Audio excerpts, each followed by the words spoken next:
সমস্ত মন্দির যত আছে সবগুলোর মা হলো ঢাকেশ্বরী মন্দির, জাতীয় মন্দির। আমাদের মসজিদ, জাতীয় মসজিদ কি? বাইতুল মুকাররম। ঢাকেশ্বরী মন্দিরে সমকামিতার বিয়ে, পুরুষ পুরুষের বিবাহ প্রকাশ্যে হয়েছে একটা জাতীয় মন্দিরে।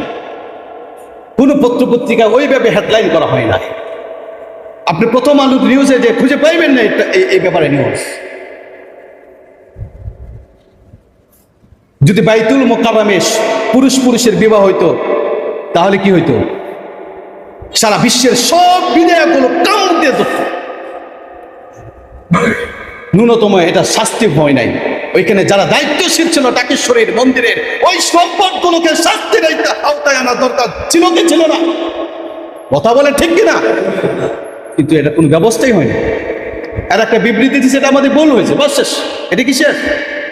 বাংলাদেশের মানুষের মন মাইন্ড কতটুকু কাজ করা যাবে কিনা এই জন্য একটা টুকা দিছে। টুকা কি দিছে?